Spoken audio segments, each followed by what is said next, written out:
Hello everyone, welcome to the mini observation room. Today, we will talk about the greatest and most important reality in today's world: China's industrialization. Moreover, it is the largest industrialization in human history. It took the United States over 100 years, from its founding to the late 19th century, to reach the world's second largest GDP. Japan, starting from the Meiji Restoration, also spent over 100 years to achieve the world's second largest GDP. However, New China only took 60 years to make its GDP the second largest in the world. Looking at the history of old industrialization has always been evolving. Each time, it brings a new outlook to the world. New great powers emerge. The first industrial revolution gave rise to the old empires of Britain and France.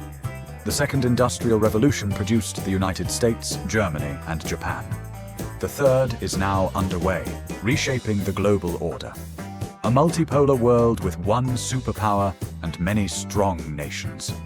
Our country will occupy an important position in this transformation. Among the 20 nations capable of industrialization, we have the largest size and the biggest population. Whether during industrial revolutions or in the era of cultural traditions, people have always been the deciding factor. The results of the 7th population census show that we are the most populous country in the world. Britain industrialized with 10 million people. The United States industrialized with 100 million. China's industrialization involves over 1 billion people. Think about how massive this force is. When the pandemic first hit, the entire nation acted as one.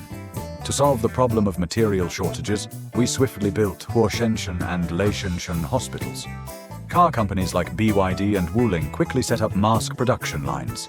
Even Chengfei, which was developing the J-20, while bearing the heavy responsibility of upgrading national aviation equipment, also invested manpower and funds to develop mask production lines.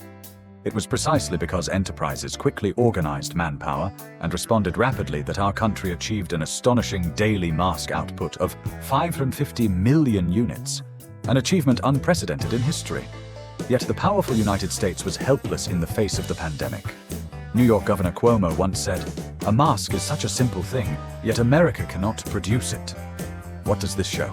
It shows that we have the most complete and efficient industrial chain in the world. It means that whatever product we want to make, we can make it. This includes lithography machines, CPUs, aircraft carriers, amphibious assault ships, Aegis destroyers, stealth fighters and stealth bombers, and more. Of course, we are still overcoming challenges in lithography machines, but it is only a matter of time. With the advent of quantum technology, we can achieve a leap in this field. Once we develop it, start mass production, and bring it to the market, China, with its 1.4 billion population, once a unified domestic market is formed, the consumption power unleashed will be enormous. The driving force it will generate for industrial development is also immense. Only with an industrialized China can the nation have hope, the people have a future, and everyone live in happiness. Please follow my Tutiao account and my Tutiao videos. Thank you.